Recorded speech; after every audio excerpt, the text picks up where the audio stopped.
It didn't mean anything. It was just a mistake. Deborah, you'll regret saying that, my husband Kurt shouted as he stormed out, slamming the door. His words scared me. I knew he wouldn't hurt me physically. He wasn't that type of man. But when he spoke like this, he was serious. It felt more like a promise than a threat, which made me shiver. Kurt and I had been married for 10 years, but he found out about my 6-week affair with John from work. He had confronted me with pictures of us kissing and leaving a hotel. That led to the heated argument. I picked up my phone and called him. It went straight to voicemail. Kurt, please come back. We need to talk. I know you're angry and you have every right to be, but I still love you. I made a huge mistake. Please call me back. I really had made a big mistake. John and I had been flirting at work for 2 years. Little things were said that could seem innocent but had a different meaning. We laughed and smiled about it. I have to admit it excited me. 2 months ago, we left work at the same time and he asked if I wanted to grab a drink. Sure, just one drink. I won't be taken advantage of after one drink, I joked. We laughed, and that's when it began. We went out for drinks a few more times. One drink turned into 3 or 4. I enjoyed the attention. Kurt never ignored me or took me for granted. He worked long hours but always put me first when he was home. I had no excuse. I was just stupid and selfish. The first time with John was thrilling, like when you and a friend steal candy just for fun. After that, we couldn't stop. Over the next 6 weeks, we spent intimate time together. With Kurt, I was reserved. I didn't want him to think less of me. With John, though, there were no limits. He always made me feel free. We both understood it was just a fling. He was married too, and neither of us wanted to change that. But now, Kurt might not give me a choice. He wasn't the forgiving type, and winning him back would be very hard if it was even possible. We had been married for 10 years. It was the first marriage for both of us. First marriage? I couldn't believe I was thinking that way. Deep down, I knew it might end soon. We waited to get married. He was 30, I was 28. We had been in long relationships before, but hadn't found the right match. We had so much in common, our taste in music, movies, TV shows, and even vacations.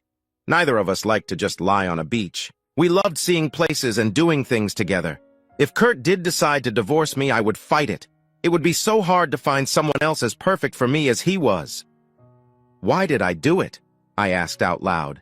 Why was I so foolish? I tried calling him again, but still no answer. We had never decided to start a family. By not deciding, we had decided in a way. At least there were no kids to be hurt by a divorce. I can't think like that. We're not getting a divorce, I told myself. I stared at the phone, hoping he would call. I looked at the last few texts he had sent me. The signs were there, and I missed them. Kurt, when will you be home? Me, just grabbed a drink with the girls. Be home in about an hour. Kurt, don't do anything I wouldn't do. Me, you know me. How could I have missed it? He knew even 2 weeks ago. I felt so stupid. It was Friday night around 9 o'clock. He would probably stay at a hotel unless he came back to throw me out. I hoped he would come back so we could talk. I kept calling his phone until 10:30, but it always went to voicemail. He wouldn't be back tonight, but I stayed on the couch, waiting. As I lay there, unable to sleep, I thought about my life. In high school, I had a few boyfriends, but nothing serious. I was still a virgin when I went to college. That's when I lost my virginity and, for a while, my morals. I wanted to have fun and didn't want to be tied down. I wasn't wild, but I did party and had a few partners. Each one taught me something about life and myself. By my senior year, I knew who I was and what I wanted. After graduation, I dated a few guys, but none were the one. That changed when I met Kurt. We clicked right away. I knew within the first month. We dated for 2 years before getting married. Kurt was an open book, not hiding anything from me. I saw him make statements that always became true. He wasn't mean, just strong in his sense of right and wrong. At 11:45, I tried calling him again. Still no answer. It was going to be a long night. I must have fallen asleep because I woke up to sunlight streaming through the living room window. I got up and went to the bedroom to check if Kurt had come home during the night. The bed was untouched. Both bedrooms looked the same as yesterday. It was now 8:30 on Saturday morning. I picked up my phone and tried calling him again, but still no answer. I didn't know what to do. All his family lived hours away, and I doubted he went there. I didn't want to call our friends because I couldn't explain why he was missing or why he had left. I had to wait for him to come back. The hours passed slowly and still no sign of him. I started to worry. I called the police, but they had no reports of Kurt or anyone like him in any accidents. I called the hospital too, but he wasn't there. He was just hiding out somewhere, avoiding me. Maybe he wouldn't come back at all. He didn't need fancy clothes for work. As a maintenance manager at a local factory, he wore uniforms that he changed into when he got there. He could manage with just jeans and a few t-shirts, which he could buy anywhere. The day felt long. I tried to keep busy by cleaning the house. I wanted him to see that I cared about him by taking care of our home. When we bought the house 9 years ago, I was against it. It was in bad shape and in a questionable neighborhood. He convinced me by promising to handle the mortgage and utility bills while I only had to buy groceries. Eventually, I agreed. He put in a lot of effort to make this house beautiful. He saw potential in the neighborhood that I didn't see. Now it was a sought-after area, and with all his improvements, the house could sell for 3 times what we paid. I looked around and saw his touch everywhere, both big projects and small touches. Everything was him. I loved that man deeply. Why did I do what I did? I wondered. Saturday turned to Sunday, and then to Monday. I called off work, hoping I'd catch him coming home to get some things. I called his workplace and was told he had taken emergency personal time. That made it clear how serious this was. Kurt never missed work, except for vacations. He even worked while very sick because he knew they relied on him. But now, at least I knew he was alive. That evening, around 6 o'clock, Kurt came home. I was so happy I ran to him, but his expression stopped me. "Oh, Kurt, I'm so sorry," I said. "You will be sorry," he replied, and his words terrified me. "You got to love our court system," he said sarcastically. "You get screwed and I get screwed." I looked confused. "I went to see a lawyer about a divorce today," he said. "Oh no, Kurt, please, let's not get a divorce," I begged. "We are not getting a divorce. The lawyer said you would get half of everything, my 401k, our savings, and the house. We'd have to sell the house and split the money. That's not happening. After all the work I've put into this house, I'm not giving you half." I was relieved we weren't getting a divorce. "Oh, Kurt, I know I can make it up to you. We can stay married, and I can show you how sorry I am and how much I love you." He didn't respond to what I said. "This is how it will be. We will live together. I will keep paying the mortgage and household bills. You will pay for everything else." "That's how we've been doing it," I said. "No, I mean everything else. You will pay your car payment and insurance. Any credit cards in your name, you pay. I've already paid off our joint credit cards and canceled them. I've moved the money from checking to a new account and will pay my bills from it. We will be married and living together, each responsible for our own expenses. It could be worse. At least we would be living together. Maybe I could show him how sorry I was, and in time he might forgive me." He then went to our bedroom. I wasn't sure if I should follow. A minute later, he came out with his arms full of clothes. He took them to the guest bedroom and came back for another load. I just stood there and cried. Is this the beginning of the end? I thought. I started preparing dinner when he came out and said, "I'm not hungry, so don't make anything for me." Then he went back to his room. His room, I thought. I had already accepted that we had separate bedrooms. How long could this last? It was a restless night, but at least my husband was home. In the morning, I saw that he was already gone. I dressed and went to work too. My mind wasn't on my job. John came by my desk and started chatting, but I cut him off. He knew something was wrong. "What's wrong?" he asked. "I just had the worst 4 days of my life. Kurt found out about us," I said quietly. He looked shocked. "What's he going to do? Is he going to tell my wife?" "I don't know. He didn't say," I replied. He didn't say much at all. "Is he going to divorce you?" he asked, clearly worried. "He said he's not going to divorce me, but it doesn't seem like much of a marriage." "I'm glad to hear that," he said, clearly hearing only what he wanted. Maybe if we didn't divorce, his marriage would stay intact. I never thought he was that selfish, but maybe I'd be the same in his place. He gave me a weak smile and walked away. I regretted what I did again. After work, I went straight home. I turned on the TV, but there was no signal. I called the company, and they said the service was canceled that morning.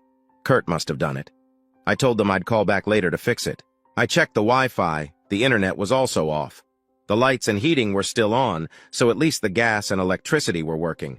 If I wanted the internet and TV back, I'd have to pay. I needed to plan my budget and give up some things. When Kurt came home, I told him about the service shutoffs. He said, "Oh, and you need to switch your phone to another account by December 6th when our plan ends." December was supposed to be warmer than normal, but it felt cold in our house. On Thursday night, Kurt seemed in a better mood, so I tried to chat with him. "Kurt, can we go out and have a meal together?" I asked. He thought for a moment and then said, "Sure, I'll pay, but no talk about us or what happened, just small talk." It wasn't much, but it was something. Maybe we could slowly get back to how we used to be. During dinner, I asked about his day. He said a major machine at work broke, but he managed to fix it in a couple of hours because of his experience. By the end of dinner, I felt a bit better and more hopeful. We didn't argue, and it seemed like we could move past this. When we got home, I changed into something comfortable. He grabbed a beer and sat on the couch looking at his phone. I asked, "Can I sit next to you?" "It's too soon for that," he said sharply. I sat in a chair across from him and watched him scroll through his phone. I loved him, but I couldn't understand why I did what I did.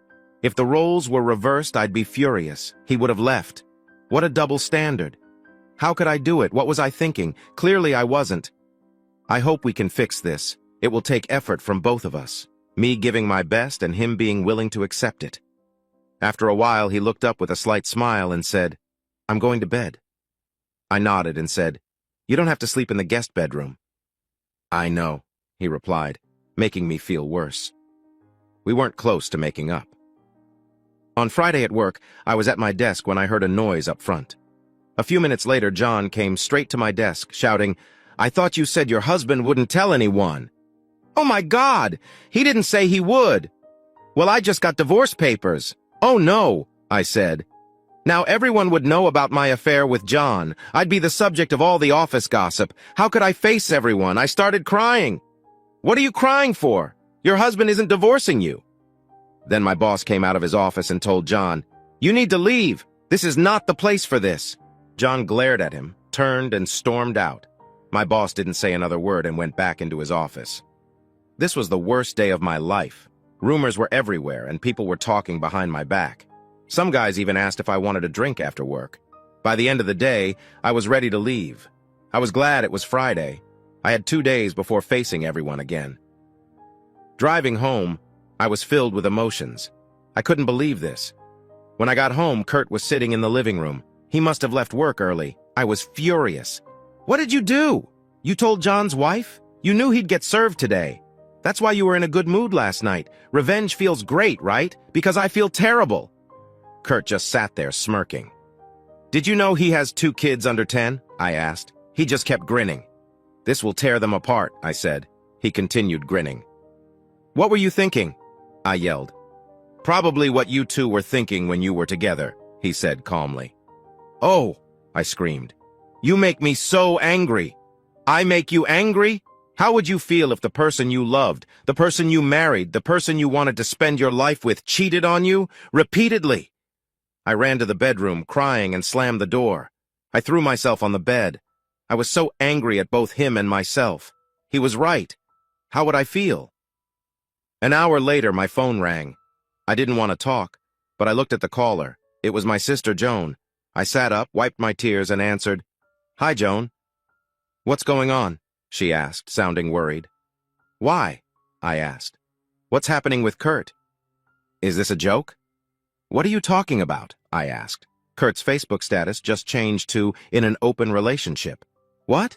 Is this a joke?" she asked again, sounding worried. "Oh, Joan, I think I may have ruined my marriage." "What did you do?" she asked.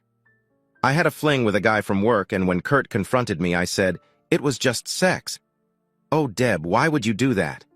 "I don't know. I guess I wasn't thinking." I replied, "Is Kurt leaving you?" she asked.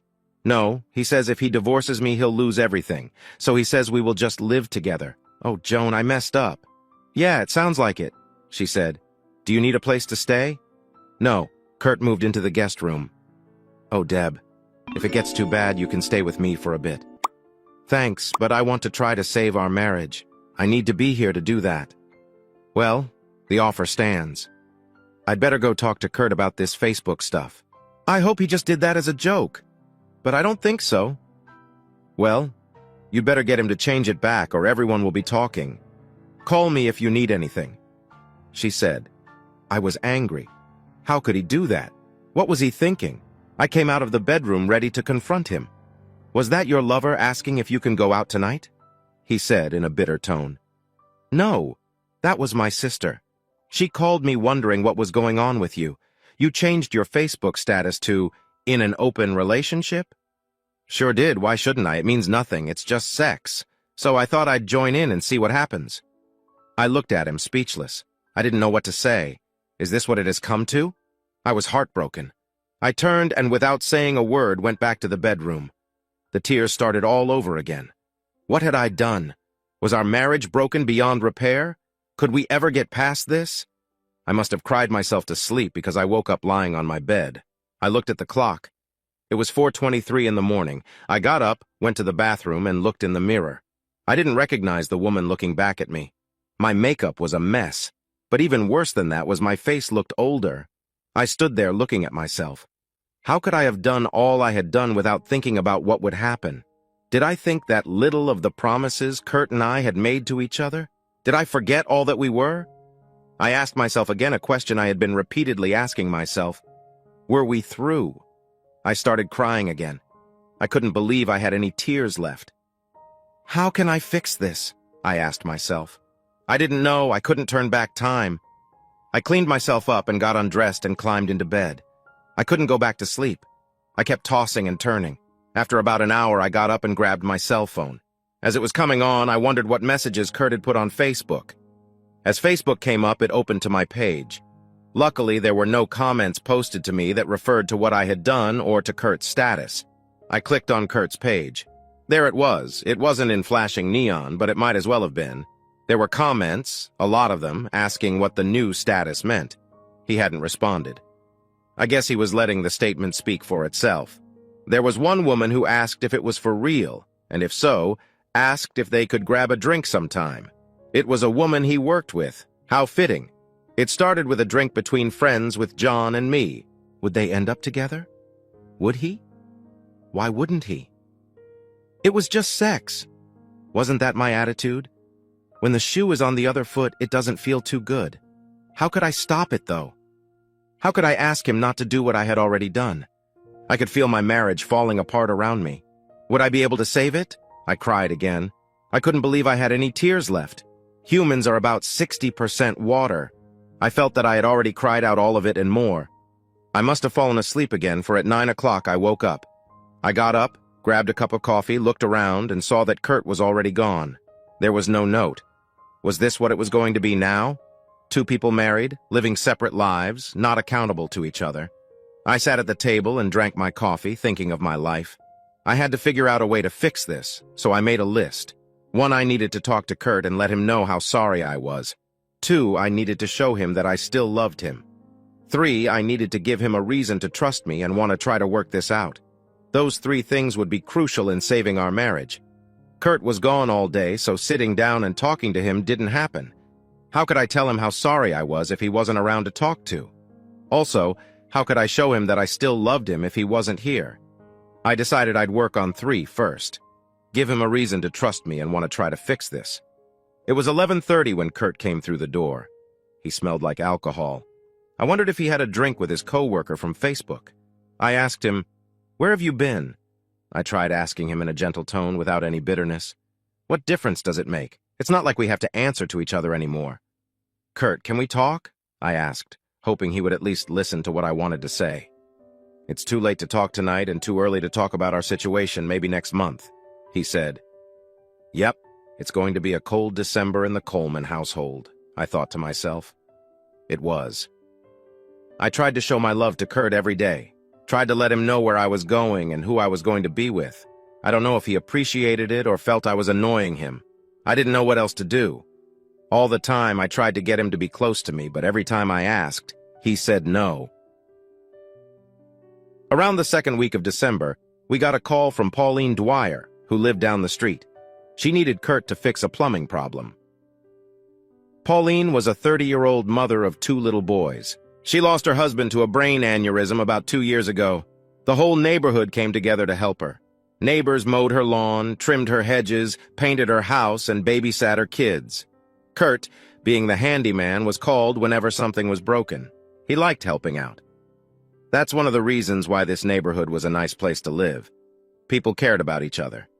Kurt took his toolbox and went to her house. He was gone for about an hour and a half. When he came back, he was smiling and seemed very relaxed. I wondered what kind of plumbing problem she had. I asked him about it, and he simply said, "Nothing my snake couldn't fix." His snake? What did he mean by that?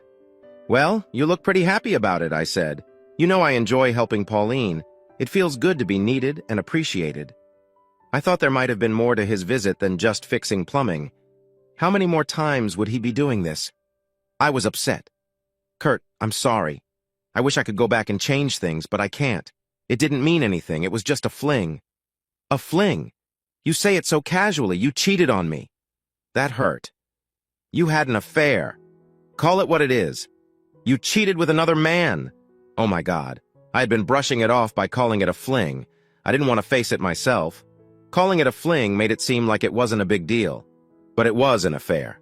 I had cheated. I broke our wedding vows. Worse, I betrayed Kurt's love and trust. That week I felt really low about our situation. Like Kurt said, we were just living together. When New Year's Eve came, we went to our usual neighborhood party. It was held by 2 neighbors who lived side by side. They joined their lawns for a big gathering space where people watched the Times Square ball drop on big screens. Halfway through the night, I overheard a man ask Kurt about his open relationship status on Facebook. Kurt told them his wife had said, "It's just sex," so he thought he might as well advertise. After that, I noticed married women giving me wary looks, single women flocking to Kurt, and even a few men hitting on me. I wanted to leave, but when I suggested it to Kurt, he said, "We can't leave before the ball drops." When the ball dropped, I looked for Kurt to give him a New Year's kiss. He was already kissing Pauline, and 3 other women were waiting their turn. I walked up to Kurt and said, "I'm going home. Enjoy your harem."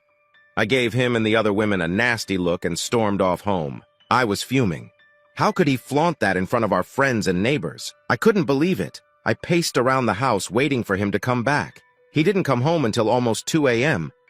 "How could you act that way in front of our neighbors?" I said, showing how hurt I was. "Honey, it's only sex. What's the big deal? No reason to keep it quiet, right? If you think it's no big deal, why should we hide it? I'm confused by your reaction. Weren't you the one who said it meant nothing?" I saw the sarcastic, hurtful look on his face. It was not a good look for him. I knew he did it to make me feel the pain he felt. We went to our separate bedrooms and started the new year not speaking to each other the whole next day. I was failing to get him to talk to me, failing to show him I still loved him, and failing to earn his trust back. Would this year be our last together? I prayed it wouldn't be. January was a cold month, both inside and out. We hardly spoke until the January thaw, which was the last week of the month. I tried to show my love by cooking his favorite foods, commenting on his projects, and thanking him for what he did. I was feeling the money pinch now. Car payment, insurance payment, cell phone, and cable. It made me appreciate all that Kurt had been paying for. I started wondering what I had spent all my money on before. One thing I had to cut was visits to the salon for my hair and nails. My natural hair color now came from a box, and I painted my own nails. In January, Kurt spent a lot of time away from home, especially on weekends. I didn't know if he just didn't want to be around me, or if that's when his lady friends were free. I nearly died when I got my first thank you post on my Facebook page from women I barely knew. That's all they said, just thank you.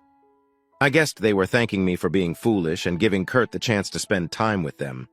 It hurt a lot to think Kurt had easily changed his morals. The end of January saw Kurt being nicer to me. He even complimented me on the meals I prepared. I felt so happy when he said that. He noticed, I thought to myself.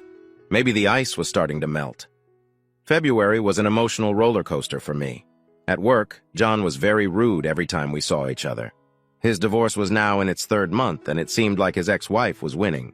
A coworker told me that John would only get to see his kids every other weekend, while his ex-wife would keep the house since the kids were still in school.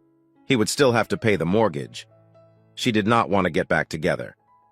Meanwhile, at work, I was getting snickers, angry looks, and unwanted advances almost every day. At home, Kurt was finally starting to talk to me again. He asked me about household things, local events, and even national news. We hadn't talked about the big issue since December, but at least we were talking. Once he even touched my hand. I know it doesn't sound like much, but he did it in a friendly way while we were making dinner. I had made the main dish and he was chopping veggies for a salad. He had just cut up some green peppers and I took a piece to eat. He lightly slapped my hand and smiled a bit. My heart fluttered when I saw his smile. When he finished his prep work, he lightly bumped his hip into mine in a playful manner. I couldn't help but giggle. I longed for him to touch me and hold me. Dinner that night was nice. We made small talk and exchanged glances. I thought, we might actually make it. I felt good all week because of that, but then it was Sunday, February 10th, and my heart sank.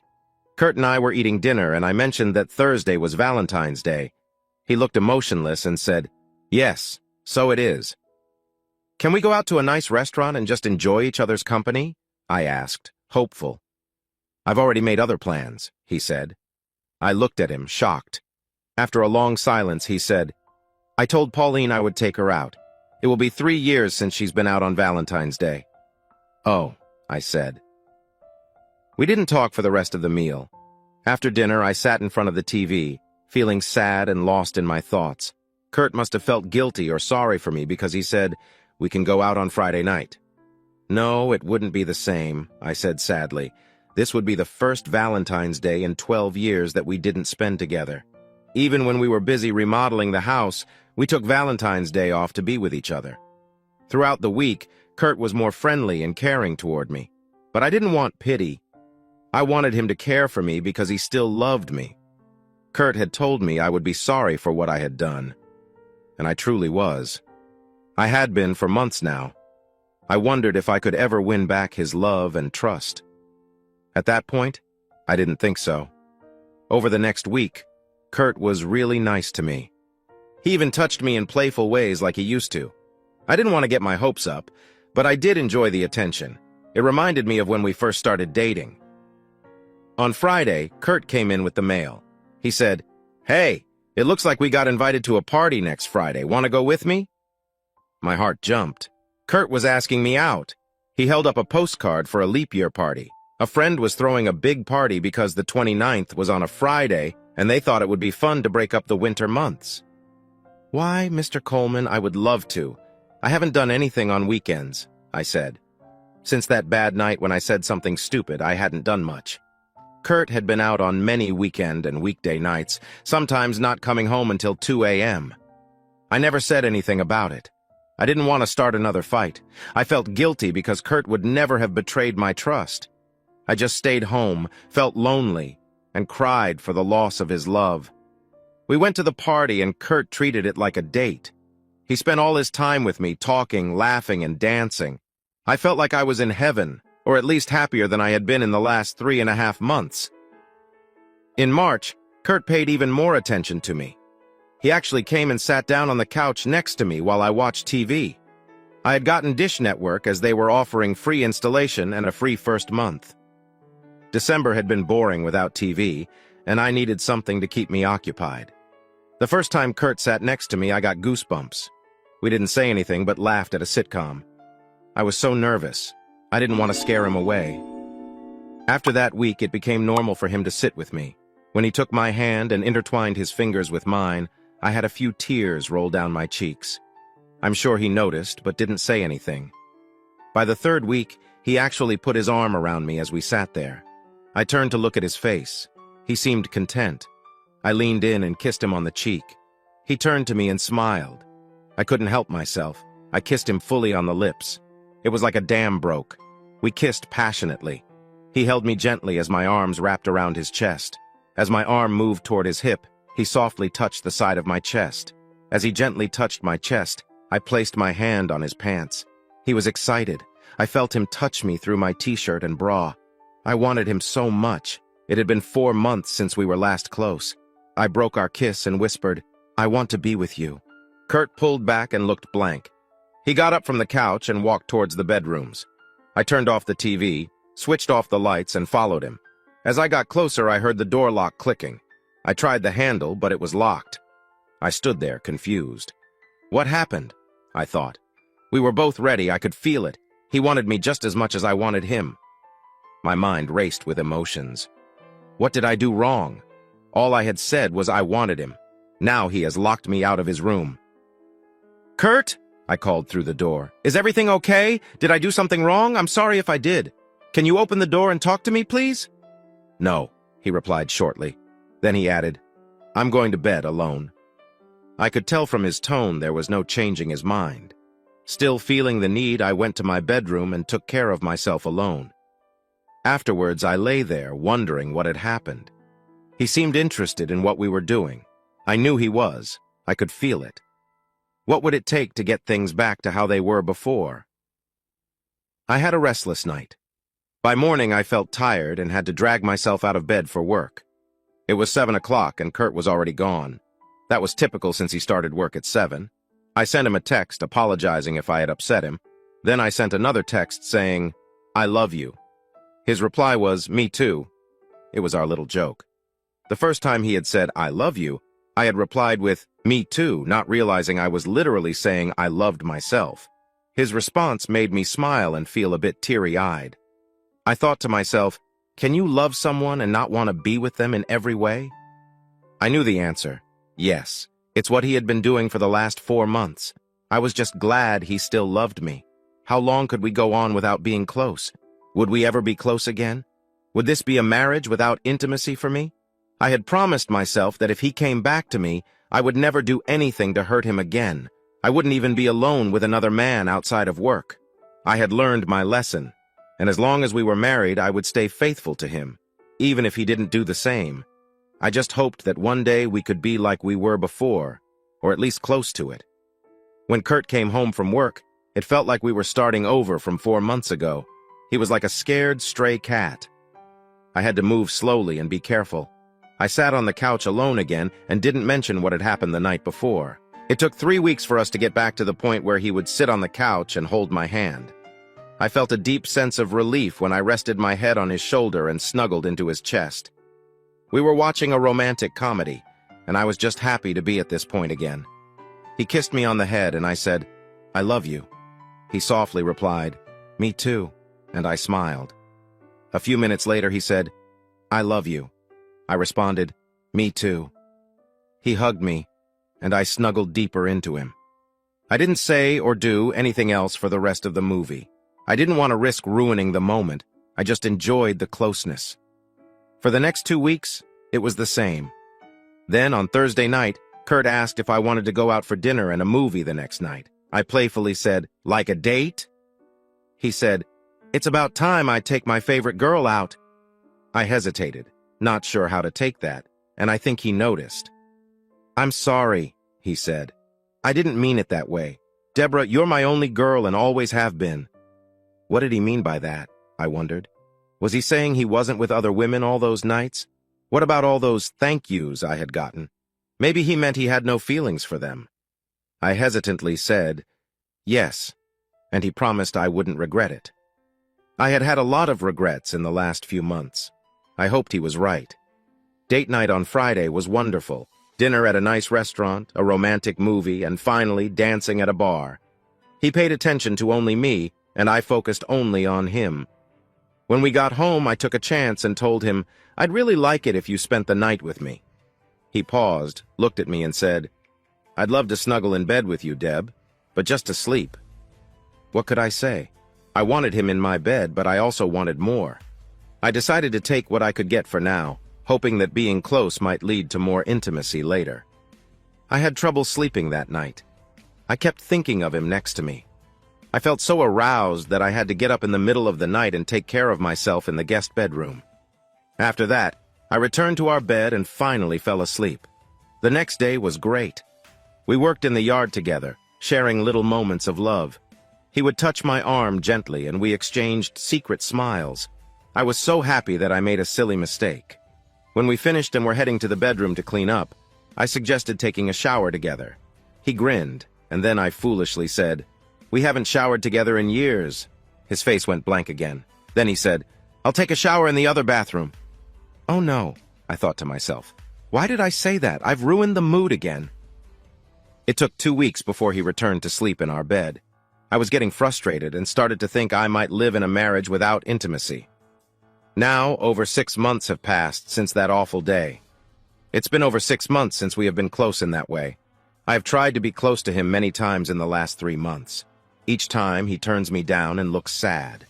If I must live the rest of my life without that kind of intimacy, I will do it. I won't like it, but I'll do it. My hope is that someday he will want me again. Waiting is hard, but it is a punishment I must bear. I know he loves me. He shows it by holding my hand, looking into my eyes, and being playful. He has even told me he loves me many times. I just wish we could be like other married couples. Right now, he is working in the yard again, shirtless and sweaty. I can't help but stare. He is so handsome. My body reacts just by looking at him, and I wish he felt the same way. Sometimes I feel desperate.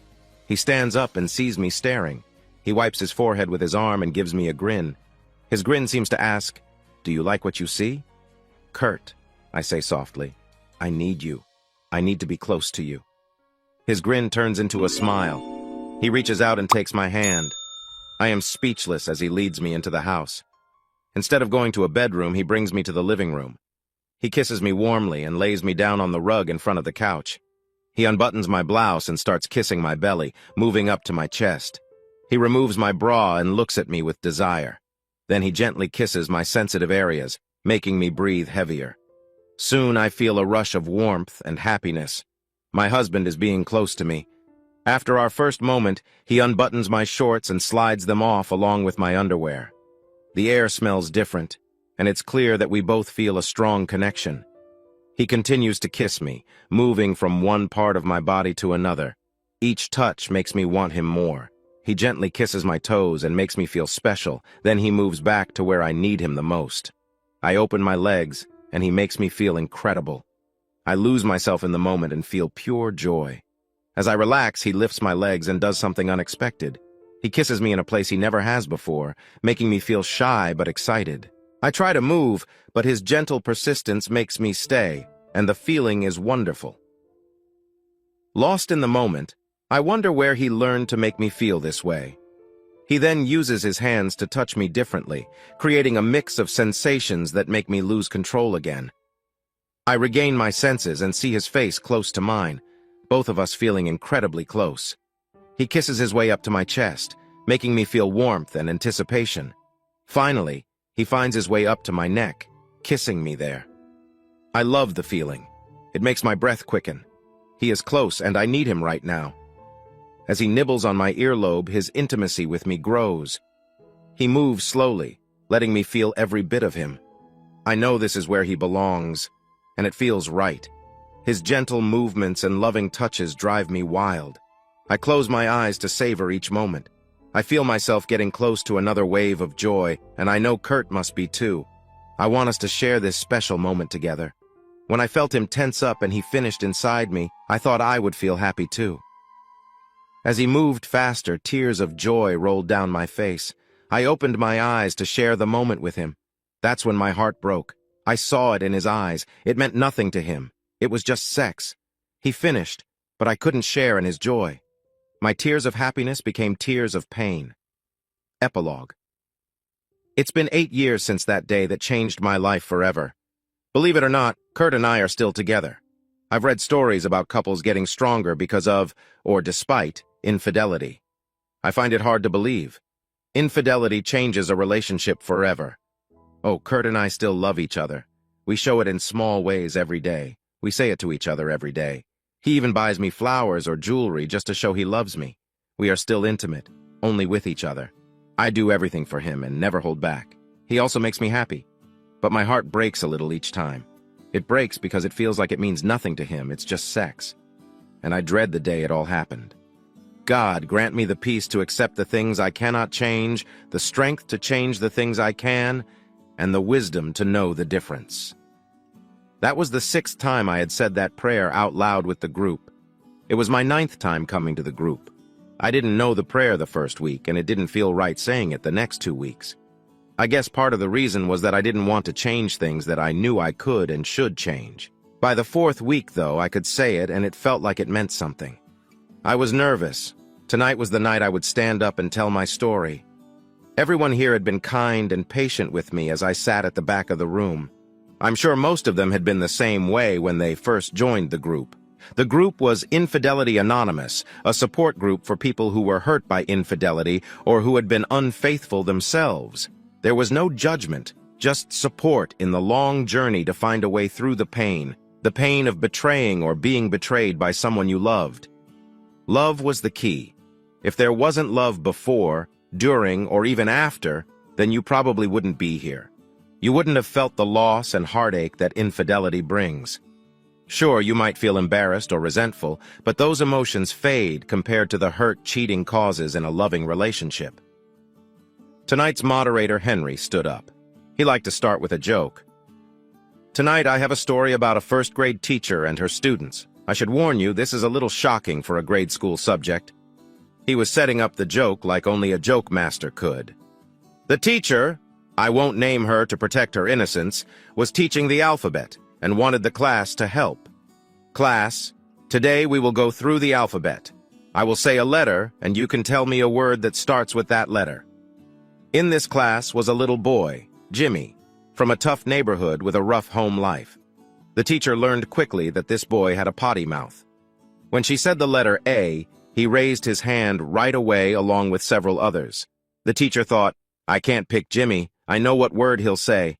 So she chose another student who said, A is for apple. Next was the letter B.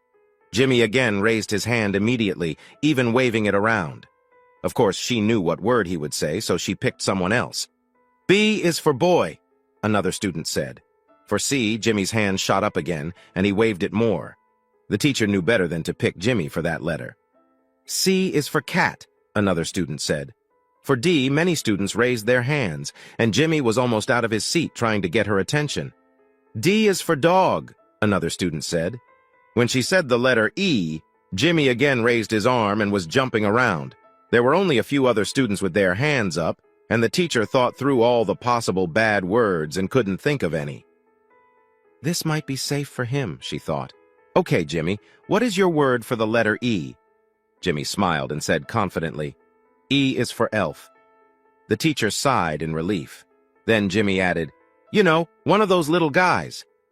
Henry then said, I told that joke to lighten the mood, but also to show that we all have expectations, and sometimes, despite our plans, others surprise us. Sometimes the surprises are bad, as in this case, but sometimes they are good. Keep trying to bring out the best in those around you, and you may be surprised in a good way. I'd like to say the Serenity Prayer again. I think it will have special meaning tonight. So we said it again together. Prayer was familiar to me. I had grown up in a loving Christian home. We went to church and said our prayers before eating and before bed. Praying wasn't a new or weird thing for me. Henry welcomed everyone, even the newcomers. He made sure we all felt supported and kept things from getting ugly. Then Henry looked right at me and asked if anyone wanted to share their story. He must have seen I was nervous, but ready. I nodded and he smiled. Kurt, we'd love to hear your story. You're among friends here. I stood up and faced the group. Hi, my name is Kurt. They all replied, Hi, Kurt.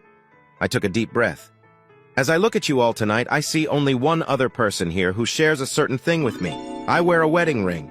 The other person wears hers to remember what she lost. I admire her for being strong and coming here because most of us are the ones who got hurt. Carol, I support you and hope you find forgiveness and acceptance here. I wear my ring because I'm still married. I stayed instead of getting a divorce. At the time, my reasons for not divorcing were selfish. It was late 2007, and our area felt the pinch of the Great Recession earlier than the rest of the country. I had been married for about 10 years to a woman I loved and still love. We bought a house in a rough neighborhood, but I saw potential in it. I thought it would be a great investment, and I was right. When my wife cheated on me, I had spent 9 years fixing up that house. It was worth 3 times what I paid, and the neighborhood had improved. We built a community where people cared about each other. Cheating came into our marriage after what I thought were 10 good years. One fall, I noticed Deborah acting a bit different. That alone didn't make me think she was cheating. But then I smelled men's cologne in our laundry. They say smell is the most sensitive sense, and I believe them. I work as a maintenance manager in a factory and don't wear cologne. So why did our laundry smell like that? I searched and found one of Deborah's outfits with the scent. I had a strong suspicion, but no proof. I start work earlier than her, but usually I also work later. She got home before me. I needed to find out what was going on. It took me 2 weeks to arrange leaving work at 3:30 every day. I followed her when she left work at 4 o'clock. After just 3 days, I saw her leaving work with a coworker. They talked for a minute, then she followed him to a nearby motel. I saw them go in. I was angry and sad. I knew what they were doing. I needed proof, but didn't want to bang on the door. I waited for about an hour. When they came out, I took some pictures with my phone. One picture hurt the most. She was kissing him passionately in the doorway. You could see the messy bed behind them. That night, I got home late and went straight to the computer. I emailed the photos to myself and printed 3 copies. I cropped one picture to get a good headshot of the man so I could find out who he was. The next day was a Thursday. I got off work a bit early and went to her workplace dressed nicely. I chatted with the receptionist and showed her the photo. She said, "Yeah, that's John Putnam. Why do you ask?" "I met him at a football game but forgot his name. I didn't want to look dumb when I saw him again." "Oh, I get that. I'm terrible with names, too," she said. We chatted a bit more, then I left. I did some research online and found John's address. I drove by and saw a kid's swing set in the backyard with kids playing. I didn't want to bother his wife while the kids were home, so I decided to come back on Friday. I left and went to a bar to pass the time. When I got home, a bit later than usual, I ate warmed-up dinner and told Deborah I wasn't feeling well and was going to bed early. She seemed concerned, and it took all my effort not to pull away when she touched my forehead. On Friday, I took off work at noon.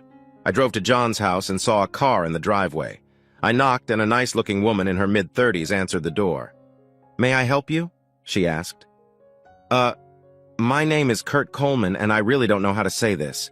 Your husband works with my wife, and they are having an affair." She looked at me, probably seeing the pain in my eyes. "How do you know that?" she asked. "Yesterday, I followed them to a motel after they left work." "Are you sure it's my husband?" I showed her the picture I had printed. She just stared at it. I pulled out another picture and said, "They were there about an hour before I took this photo of them kissing." "An hour? I'm lucky if he can last 3 minutes before he's done," she replied with a wry smile. It's amazing how some people can still joke in tough times. We talked for a bit. I told her I was planning to speak to my wife that night. "Are you going to divorce her?" she asked. "I can't see why I wouldn't," I said. I had no idea that in 4 days my feelings would change. "Please don't mention talking to me," she said. "I'm visiting a lawyer next week. I need to think about my options and how this will affect my family." I didn't know what she would do. She had 2 small kids to consider. Like many people, I don't like arguments, so I avoided going home until nearly 8 o'clock. I often come home late from work, but not usually that late. I sat at the dining room table. Deborah looked at me and asked, "You're late. How are you feeling?" "Like someone ruined my breakfast," I said. She turned around, looking confused. I didn't wait for her to speak. "Do you not love me anymore?" Her face went from confused to shocked. "Of course I do," she said. "Then why are you cheating on me?" Her eyes widened in horror. She was trying to figure out what I knew. "What are you talking about?" "Have I wronged you in some way?" I asked. "No, honey. You are the best husband a woman could want," she said, trying to dodge the question. "Then why?" I asked again. She knew she was caught. I took out the picture of them kissing and put it on the table. "Oh my God," she said as she covered her face with her hand. She started crying right away. "Again?" I asked. "Why?" "I'm sorry, it meant nothing. It was just a kiss," she replied. Just a kiss, I thought. How can it be just a kiss? I stood up, looked at her and said, "Deborah, you will regret this." Then I stormed out, slamming the door behind me. I turned off my phone and stayed away the whole weekend. I skipped work on Monday and spoke to a lawyer about getting a divorce. The lawyer told me I would have to give up half my retirement savings, half my other savings, pay Deborah some support, and sell the house to give her half. I said, "Forget that." Sorry, folks, I don't mean to swear, but that's what I said. She was the one who cheated on me. Why should I have to pay? So that night, I went home after being gone all weekend without contacting my wife. I could tell she had been worried and crying when I walked in. My heart ached to hold her, but when she came toward me to hug me, I stopped her. I needed to say what I planned. I told her I had visited a lawyer about getting a divorce. She looked heartbroken and pleaded, "No, not a divorce." I think she was relieved when I told her we weren't getting a divorce. Sometimes I wonder if it would have been better for both of us if we had. The strange thing was, I was glad when the lawyer told me the facts. It gave me an excuse. I didn't want a divorce. I still loved her. I loved her so much it hurt. At this point, tears started streaming down my face as I stood there in front of the group. I broke down. They waited. When I looked up, I saw support on their faces. They had all been through something like this in one way or another. When she said, "It meant nothing. It was just a kiss," I died a little inside. She had taken something special and made it just another act, like eating or drinking. I told her we would live together, but I would sleep in the guest bedroom. I would pay the mortgage and utilities, and she would handle groceries and other bills. After a month, she felt the financial strain. Paying for her own car, insurance, and other things she liked to buy drained her paycheck. I had never been a spiteful person before, but her cheating brought out the worst in me. My first vengeful act was to give her a bit of hope that Thursday. She asked if we could go out to dinner, and I said, "Sure, and I'll even pay." I was kind of celebrating, as her lover was going to be served divorce papers the next day. The next day, when she came home, she was mad. That made me even angrier. My second vengeful act was to change my Facebook status to "in an open relationship." When her sister told her about it, she was mad again. I have to admit, I was quite pleased with myself. My third act was to make her think I was living the just a kiss lifestyle. One of our neighbors was a young widow who needed some plumbing fixed. I was always glad to help her out. When I came home smiling, Deborah asked why. I told her that my snake had fixed her plumbing problem. Needless to say, things were not good between us. I'm sure she thought about divorce, but with the economy getting worse, she couldn't afford to leave her job and find a new place. There were other vengeful acts, one of which was having my lady friends post thank yous to her on Facebook. I wanted her to feel like I was enjoying the just a kiss lifestyle. Actually, my wedding vows kept me from doing anything more than that. I still kept my promises. The most vengeful thing I did wasn't even planned. The young widow I mentioned had lost her husband a couple of years before. At the New Year's Eve party, she told me she hadn't really celebrated Valentine's Day since he passed. I told her I would take her out for dinner and dancing that year. I think that hurt my wife the most. We always made Valentine's Day special, no matter what. That made me realize I was still punishing her. I needed to decide whether to change how I treated her or go through with the divorce.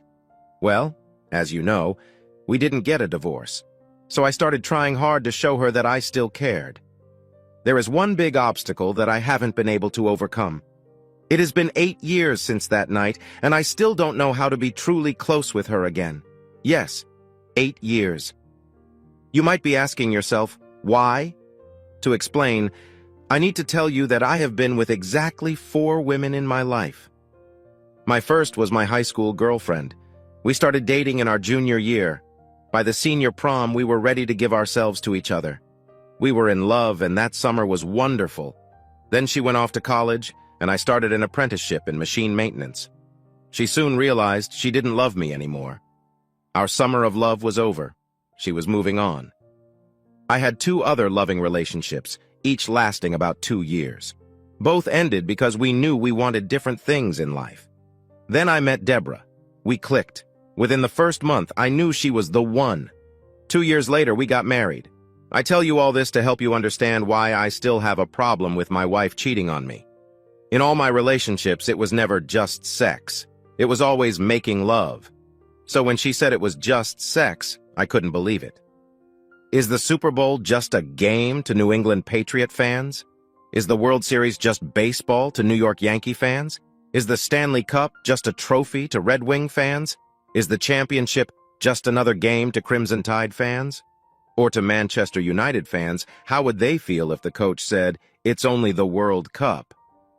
For those who aren't into sports, how about if your congressperson said, "It's just the presidency, it doesn't matter who wins"?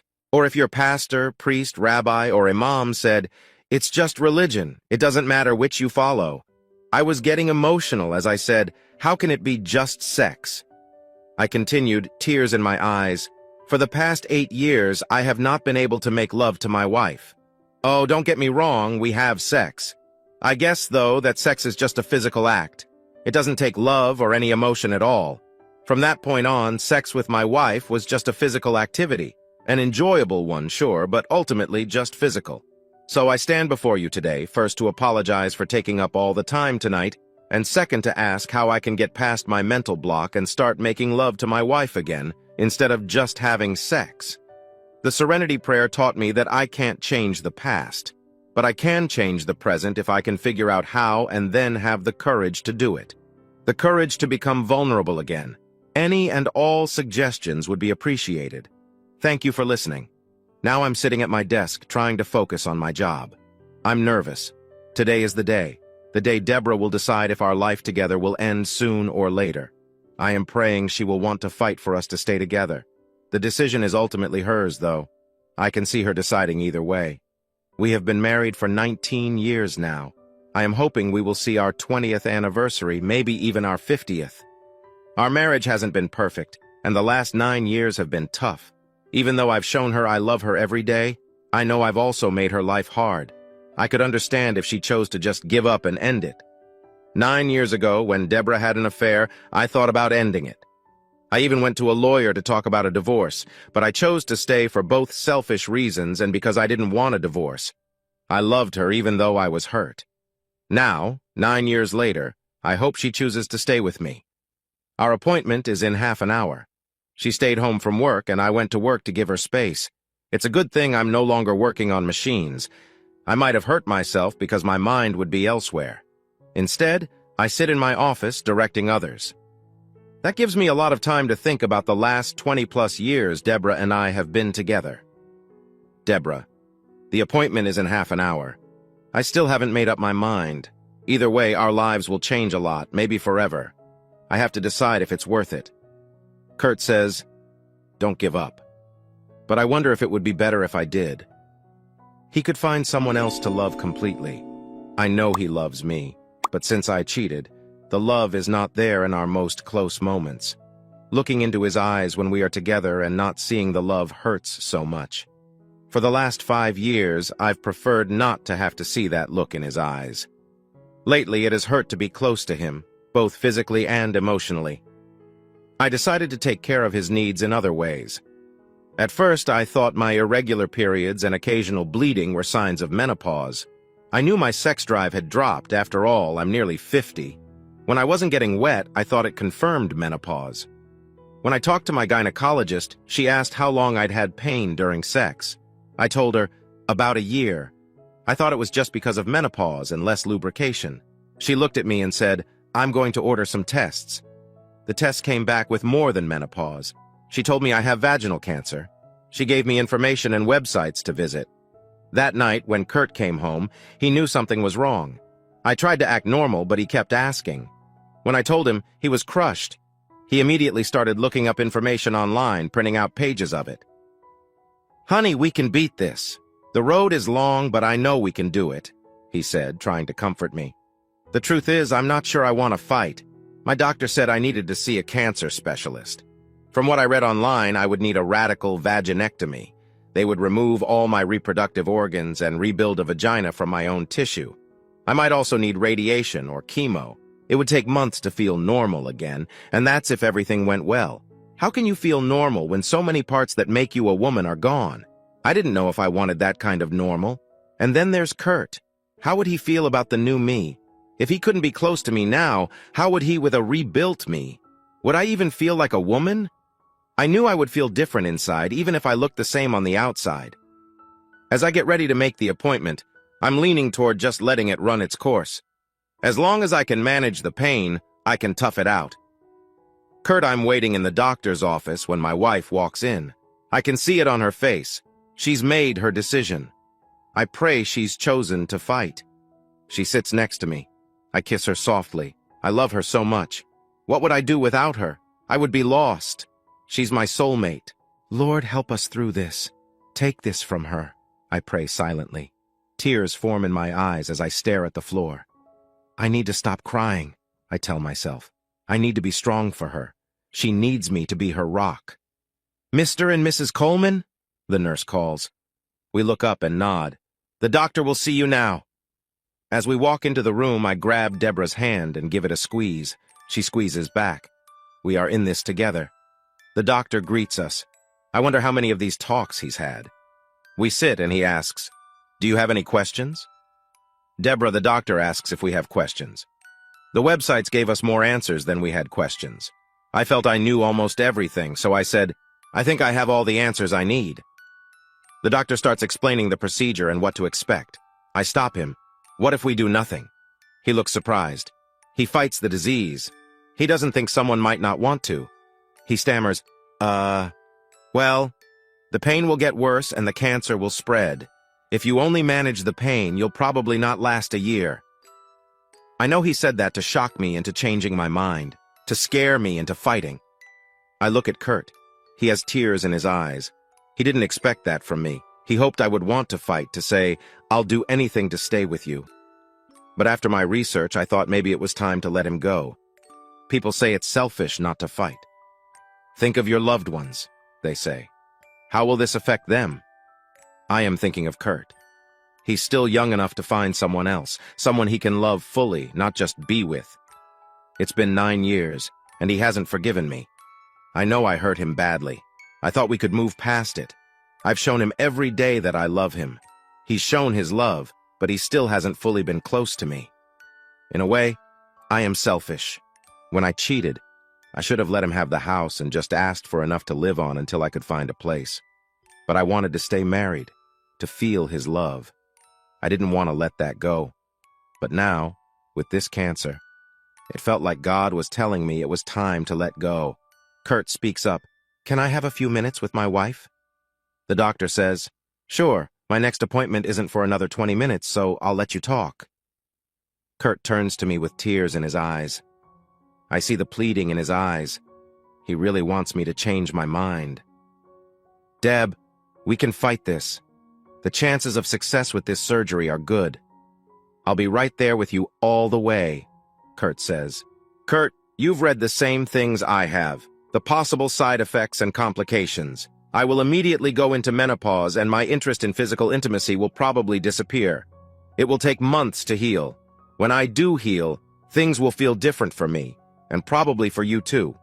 All my reproductive organs will be gone. I won't even feel like a woman. How would you feel if your intimate parts were removed? Would you feel like a man? I just don't know if I can live the rest of my life with you seeing me as less of a woman with no physical closeness." "Deb, I love you," Kurt says. "I will love you no matter what. I know there will be changes, and if you never get your sex drive back, it won't matter. It's only physical." I winced at that statement, and he saw the look on my face. He realized what he had just said. He knew that his unwillingness to be close to me was also an issue. "I don't want to lose you, honey. I don't know what I'd do without you," he says. "You'd survive, find someone else and love her. You'll live the rest of your life loving her fully." I saw the hurt on his face when I said that. I didn't mean to cause him pain. I had caused enough already. I only meant to tell him that he would find someone else to love, someone else to take my place. "Deborah, I don't want anyone else but you," Kurt says. "From the moment I saw you the first time, I knew you were the one for me. I know I haven't been all that you wanted me to be. I know that I haven't been the husband I should have been. I've been trying to change, talking to others and asking for their advice. If you say you will fight this, I will change. I swear to you I will change. You have shown me nothing but love these last 9 years, and I still showed you contempt. I don't want to lose you. Please say you'll fight, and you'll see I'll change. I love you so much. I'll love you fully and forever." I am crying now. Seeing the pain in his eyes and also the love makes me hurt inside. I had made up my mind. I felt it was for the best. Now he tells me that he wants me to live and that he will love me fully again. How can I say no to him? I want to let him find another, but also, I want to have him back, the old him, the one who loved me fully and completely. If I don't try, I will never get that back. He will be torn by my decision and always looking for a way to change things. I so want him back. I so want him to be close to me again. I want it with my whole being. I look up into his eyes. We are both crying. I love you, Kurt. I have never loved another. You have been the one since I met you. I am so sorry that I hurt you. Oh, how I wish I could turn back time and remove that hurt from you. I don't want to hurt you again. I take a deep breath and then say, I will do this for you, for us. 3 weeks later, I was in the hospital for my surgery. It was as bad as they had thought. I had to have a radical surgery and they had to reconstruct part of my body. After a few days, I was sent home with orders to rest in bed and take pills to help with the pain. They would check on me again in a few weeks and might start more treatment. I don't remember much from that first week at home. Mostly, I slept. I do remember Kurt being there every time I woke up. He was like my guardian angel watching over me. During the second week of my recovery, I was in the bathroom getting ready to take a shower and change my bandages. As I took off the old bandages, I looked at myself in the mirror. There was a large scar on my abdomen where they took some of my flesh to create my new body part. I would never wear a two-piece bathing suit again. The scar would always remind me of what I lost. I started sobbing. Kurt heard me and came quickly into the bathroom. He held me and I cried into his shoulder. He took me back to the bedroom and we sat down on the bed. I continued to cry. He was crying now too and said, I'm so sorry. God, I wish I could do it all over again. It's all my fault. Why did I have to be so stubborn? I looked up at him, puzzled. He said, Deborah, I'm the reason you got cancer. Now I was even more puzzled. He started to explain, for the last 9 years, I have made your life a living hell. No, Kurt, I know you love me. I felt your love every day, I said. Not where it counted, though. I couldn't or wouldn't be close to you. Every time it was just physical. Every time I came, it put a little seed of anger into you, anger at the betrayal of our marriage. That anger grew and turned into cancer with every new deposit of my anger. My selfish anger did this to you. I will never forgive myself for hurting you this way. Oh, Kurt, I caused it all, and I don't really know why. You were always good to me, always attentive. I was stupid, a selfish, stupid person. That's in the past now. It will be different from now on, Kurt declared. Facing death has a way of making you see what is really important and what needs to be let go. Cancer, whether it can be treated or not, makes you face your mortality. A month ago, I was ready to die, thinking it was best for both of us. Now, I wanted to live, to spend time rebuilding our relationship. I wanted to spend time really living and loving with my husband, the true love of my life. We spent the next hour lying in bed, both crying but for different reasons. By the third week, I was getting around a little, enough to go to my doctor's appointment anyway. When they evaluated me, they said it was a successful surgery. There was no sign of cancer, and I was healing well, slowly but well. After 4 weeks, Kurt had to go back to work.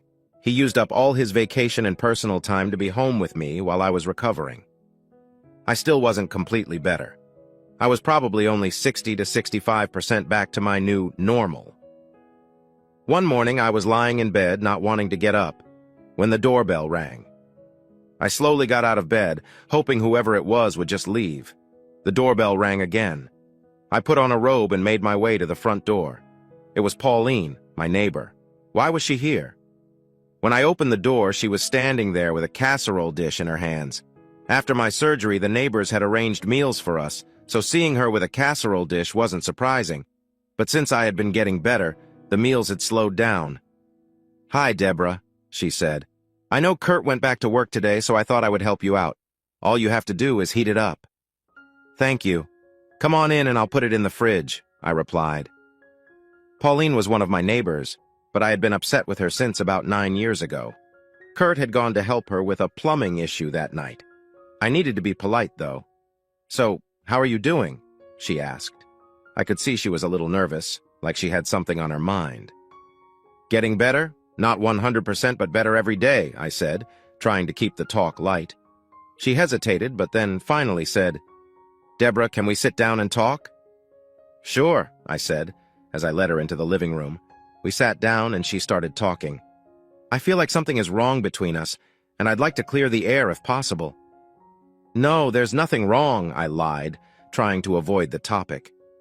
"Deborah, I've seen you talk to other neighbors. It's very different from how you talk to me. I don't know why, but I'd like to fix it." I decided to be honest. "You know why," I said. "No, I don't. It's been like this for years. The only thing I can think of is the New Year's Eve kiss. Is that it?"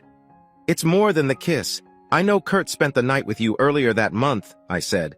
Now I was being completely open. Pauline started laughing, which made me even more upset. "Why do you think that?" she asked. "You called him for a plumbing issue, and Kurt was gone for about an hour and a half. When he came back, he was smiling and relaxed. He said, 'The problem was nothing my snake couldn't fix.'" She chuckled. "Deborah, we didn't do anything. I really did have a drain plugged, and Kurt fixed it. Then we talked. He opened up to me. You really hurt him. He was so angry I thought you two were over, but I have never been with your husband." "Then why did he take you out on Valentine's Day instead of me?" "Deborah, you know I had lost Ken about 2 years before. We were talking at the New Year's party, and I mentioned I wasn't looking forward to another winter alone, especially Valentine's Day. He offered to take me out as a friend." "I truly thought you were just the first of many," I said. She laughed again. "What's so funny?" I asked. "Deborah, he has never been with anyone else since you two first started dating. We've talked about this a lot. He would stay out late drinking because he was so angry when he came home. He was afraid he might do something he would regret. I was getting thank you messages on my Facebook from strange women. Are you trying to make me believe that was just a coincidence?" "It wasn't a coincidence. He asked those women to do that to make you angry and feel some of the hurt he was feeling. He wanted you to know how it felt when the one you love with all your heart betrays your trust." "You mean to tell me it was all a ruse? I don't believe you."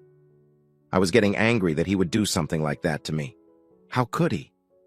Then I remembered what I had done to him, and I felt sad.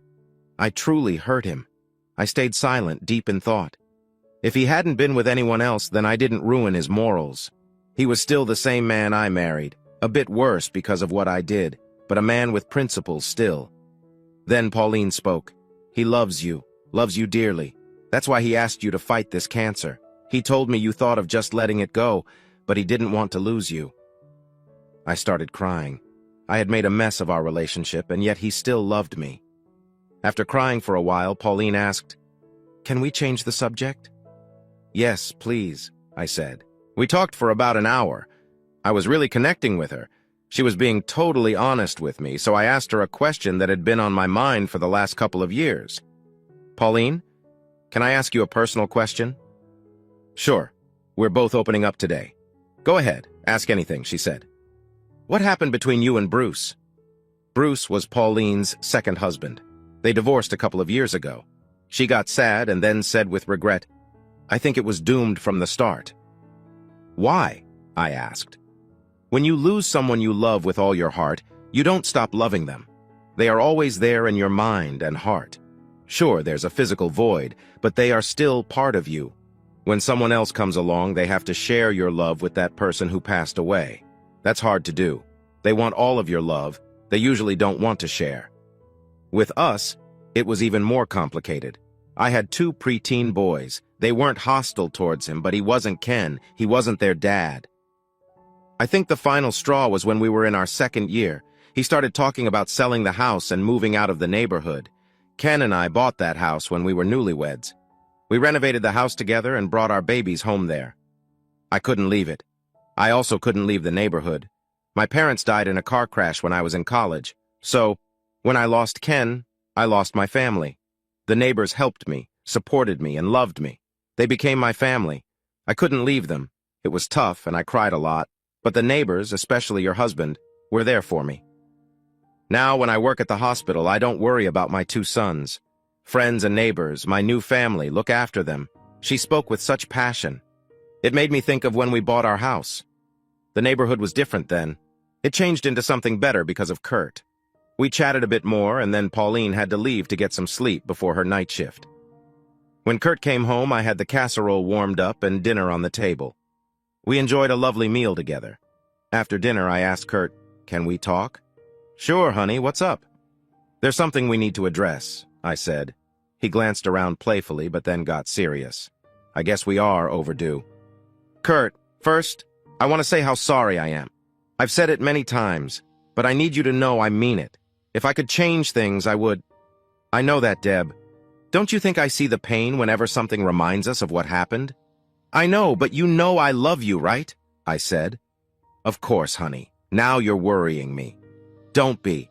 I just want you to know I love you and always will." "Okay, so what do you want to talk about?" he asked. "It's about those 6 months when we almost fell apart." "Okay," he said hesitantly.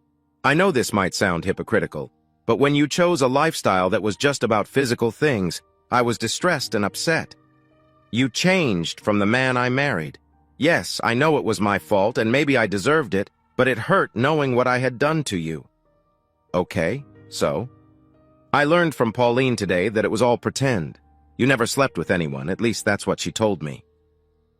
"Deborah, you really hurt me. I was trying to hurt you back." He was silent for a minute. I couldn't say anything. I had said I was sorry many times before. Then he said, "Deborah, let me tell you something you don't know about me. When we got together, neither of us were inexperienced. We agreed that the past stayed in the past." He paused again. "Well, I have only been with 3 women besides you. The first was my high school sweetheart. The second was when I was 21. We were together for about 2 years. The third was when I was 25. We were also together for about 2 years. With each one of them, it was never just physical. It was always making love. When you're with someone, you make love. When you said it was just physical, my world fell apart. Was that all it ever was to you? Just physical? I put my heart and soul into it every time. How could it be just that to you? To be honest, I've hated the last 8 years of just physical. If that's what it is supposed to be, then I'd rather not do it at all." I felt terrible hearing that. "Oh, Kurt, I am so sorry. I feel so ashamed." Was I ready to bare my soul and tell him the truth about me? "I'm hesitant to tell you this. I don't know how you'll see me when I tell you this. But between my college years and the 5 years after, I've been with 10 times as many partners as you have. I'm not proud of that. My first time was as a freshman in college. I got drunk at a party, and some guy, I don't even know his name, took my virginity.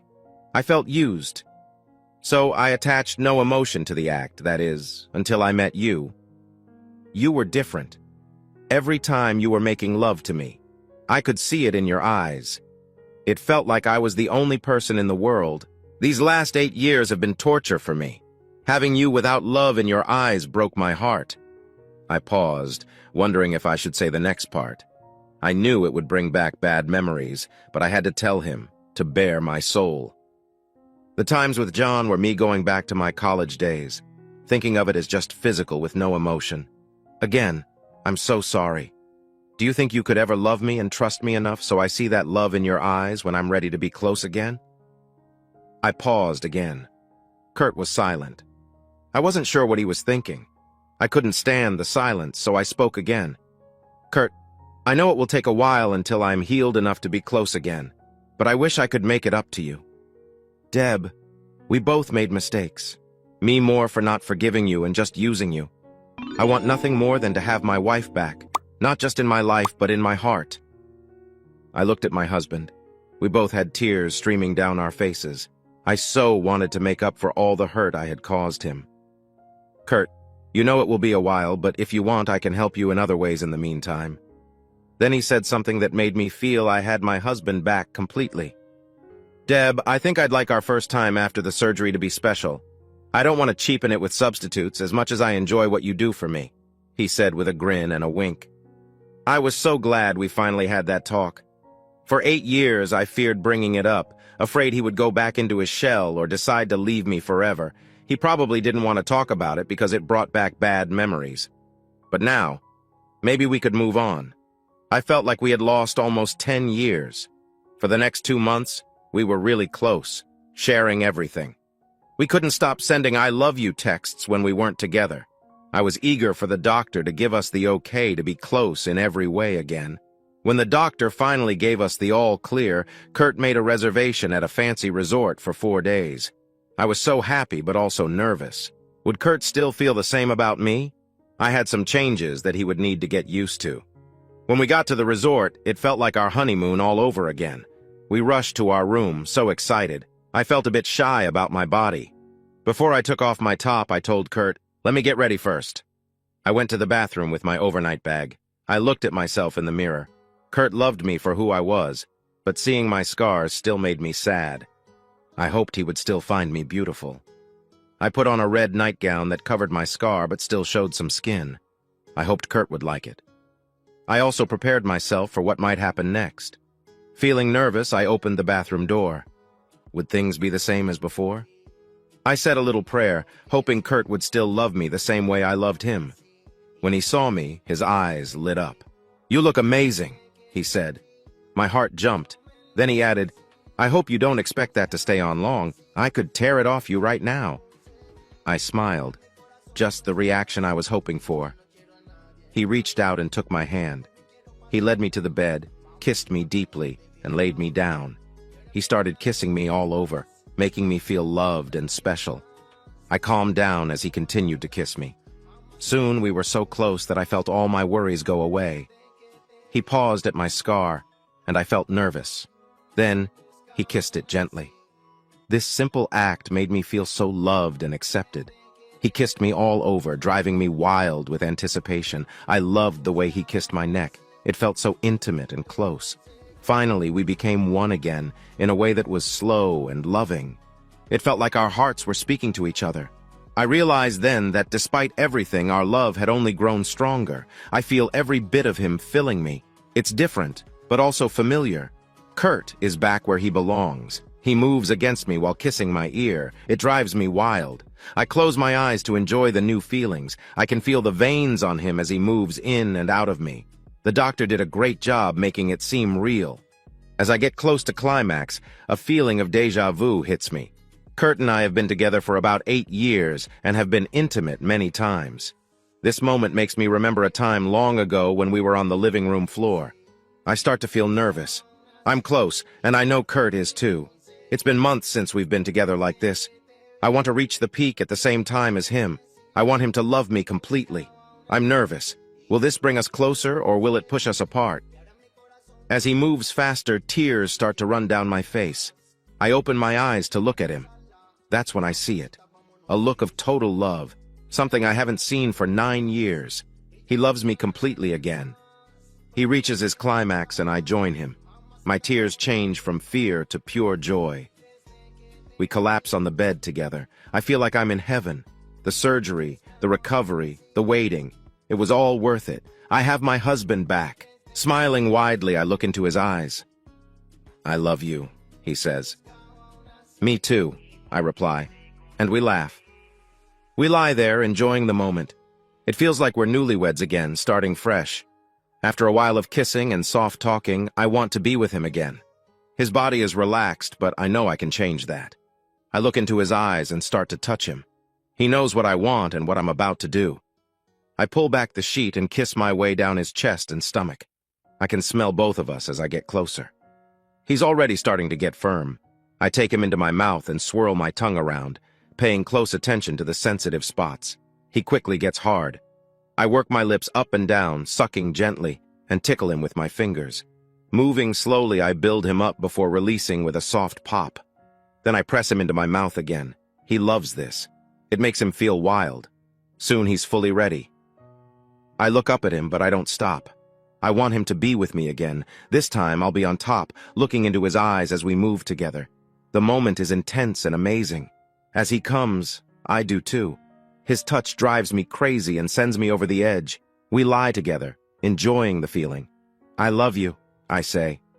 "Me too," he replies. I smile and we fall asleep, exhausted. An hour later, I wake up to him touching me. He's looking at me with complete love in his eyes. I smile and hug him.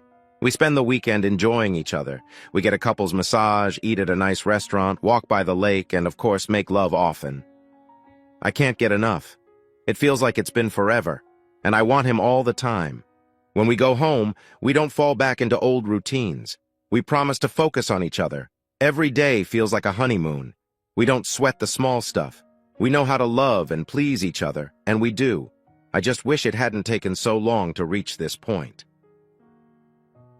Epilogue, Kurt I. Stand here. My brother on one side and Pauline with her boys on the other. How can I go on? Deborah, the love of my life, is gone. The cancer came back and spread too fast to stop. We had just reached our 25th anniversary. The last month was so hard for her. Seeing her in pain was awful, but when she decided to stop fighting, I knew it was the best choice for her. Now I'm alone. How will I survive without her? One of the last things she said to me was, "We made it to 25 years, 15 more than I should have had. Thank you for not giving up on us. I love you so much, and these last 5 years were bliss. I love you." I start to cry at the memory. Pauline put her arm around my shoulder and said, "Kurt, look around you. See all the love and support." I lifted my eyes from the grave at the cemetery. It brought back many memories. When Deborah and I had moved here, the place was a mess, overgrown and not well kept. The cemetery used to be part of a church, but the church burned down, and the city took over the land. After we bought our house, Deborah and I thought the place looked terrible, and we decided to do something about it. We started cutting back the weeds and mowing the lawn. Soon, other neighbors joined us. In just a few weeks, it looked great. It became our neighborhood cemetery, and we took care of it like it was our own. When the city workers came by to do their usual minimal work, they were amazed. After a couple of years, they let us keep taking care of it, and we were happy to do so. As I stood there, I looked around at all the faces, young and old, from every walk of life. They had come for Deborah's funeral. People from her work, my work, and the neighborhood, hundreds of them. They were there to support me and each other. Music began to play from the funeral director's portable speaker. It is well. It was perfect for Deborah, especially these last 5 years. She had been happy and content. It was well with her soul. Most people were standing with their heads down, thinking their own thoughts. I hoped they were happy memories, times we all shared together. Pauline, now with her arm at my side, took my hand and held it tightly. She leaned in close and said, "They're here for you, to support you in your time of sorrow. I know because I stood just 20 feet from here 17 years ago, not knowing how I would manage." I squeezed her hand, and she squeezed mine back. "You have an emptiness in your life and your heart right now. Let us help fill that. And when you're ready, maybe I can help fill it too. I know you will always love Deborah, but I'm willing to share your love if you can share mine." I looked up into her eyes. I saw care, support, and yes, love. Maybe I was going to be okay after all. Hey, audience! If you like this video and want to keep up with more thrilling stories, make sure to subscribe to Prince Cheating Tales and hit the notification bell. You don't want to miss out on our upcoming adventures. Thanks for watching, and we'll see you in the next wonderful story.